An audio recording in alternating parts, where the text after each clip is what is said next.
On the morning of February 23, 1995, a trader named Nick Leeson left a two-word note on his desk, walked out of his office in Singapore, and disappeared. The note said, "I'm sorry." By the time his employers understood what it meant, one of Britain's most powerful banks had already ceased to exist. Nick Leeson was 28 years old and considered one of the most talented traders in the world. He worked for Barings Bank, the oldest merchant bank in Britain, an institution that had helped finance the Napoleonic Wars and counted the Queen of England among its clients.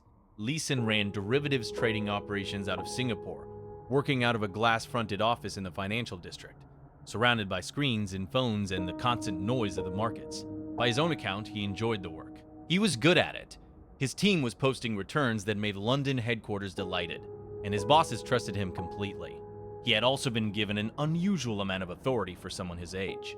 He managed both the trading desk and the back office, the team responsible for checking the accuracy of his own trades. Nobody in London thought this was a problem. He had never given them a reason to doubt him.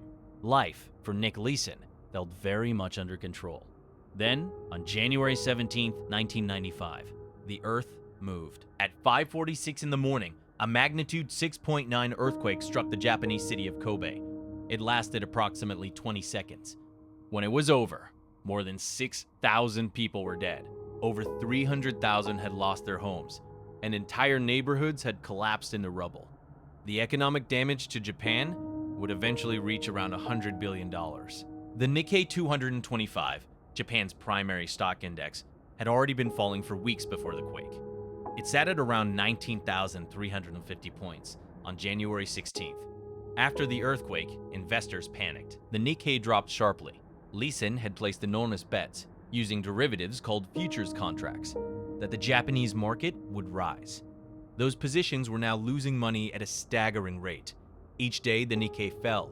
The losses inside Barings grew larger, but that was not the full picture. The earthquake had not created Leeson's problem. It had only made it visible. The cruel irony was this: the losses had already existed for more than a year. Leeson had been hiding them. As far back as 1992, he had begun using a little-known account, error account 888888, to conceal losing trades made by a junior member of his team.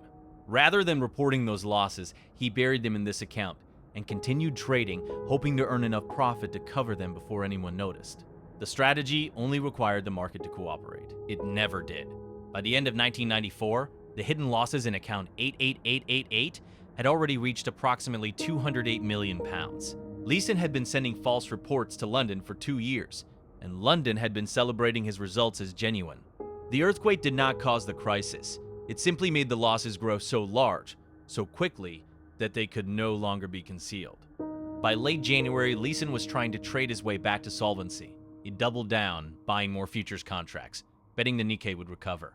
For a brief moment, it seemed like it might. The market stabilized in the final days of January. The losses stopped accelerating.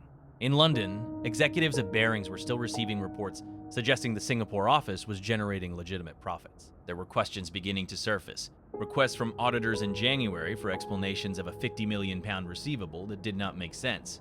But Leeson was answering those questions in writing, calmly, and the answers were accepted. Then the Nikkei fell again. Through February, it continued to drop, eventually reaching below 17,000 points. Each 100-point decline in the index cost Barings approximately £60 million in losses on Leeson's positions. The number inside account 88888 was accelerating beyond anything that could be explained or hidden. By mid-February, it had surpassed £600 million. Barings had a total capital of approximately £470 million. The losses had already exceeded the entire value of the bank. On February 23, 1995, Leeson left a note on his desk that read simply, "I'm sorry."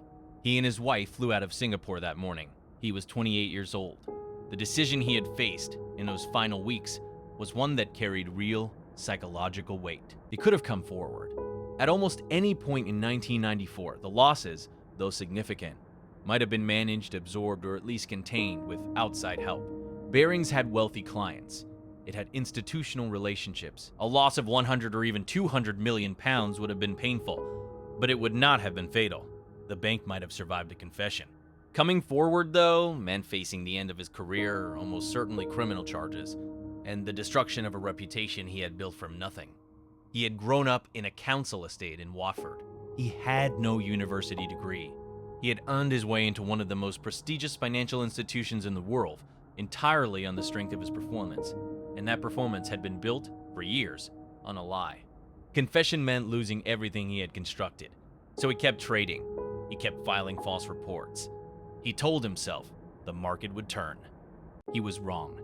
When Barings' senior management finally uncovered the true state of account 88888 on the weekend of February 25th, they worked through the night trying to find a solution. The Bank of England convened emergency meetings. Potential buyers were contacted. Major banks, international financial institutions. The numbers were laid out plainly. Total losses had reached approximately £827 million by the time trading halted. Executives from Deutsche Bank, ABN AMRO, and others came and looked at the books. One by one, they walked away. No consortium could be assembled in time. No government rescue was arranged. On February 26, 1995, Barings Bank was declared insolvent. It was 233 years old. The following day, the Dutch banking and insurance group ING purchased Barings for £1 £1. They assumed all of the bank's liabilities and acquired all of its assets. The entire institution, its client relationships, its history, its staff of 4,000 people, transferred ownership for less than the price of a newspaper. Nick Leeson was arrested in Frankfurt on March 2nd, extradited to Singapore, tried, and sentenced to 6.5 years in prison. He served 4 years before being released in 1999, having been diagnosed with colon cancer while incarcerated. He recovered. He eventually wrote a memoir, gave lectures on risk management, and became the chief executive of an Irish football club. The man who bankrupted one of Britain's oldest financial institutions went on to teach others about the importance of internal controls. The staff at Barings lost their jobs within months. Many of the bank's private clients, some of whom had held accounts there for generations, had to find new institutions.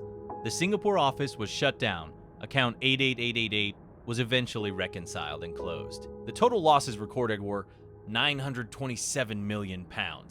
There is something in this story that has nothing to do with greed. Not exactly. Leeson was not trying to become rich. He was trying to not be caught. The distinction matters. At every stage, his decisions were driven by the hope that one more trade, one more week, one more small recovery in the market would make it possible to go back to the way things were before the first mistake. That is a very human way of thinking. It is the logic of someone who cannot yet accept that the situation is already beyond rescue.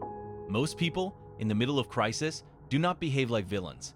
They behave like someone who still believes, just barely, that things can be fixed. Nick Leeson believed that until the morning he left a note on his desk and walked out of the building. What brought down Barings Bank was not one catastrophic decision, but the accumulation of smaller ones. Each reasonable seeming in isolation, each chosen because the alternative felt worse. That is a harder thing to look at, and probably a more honest one.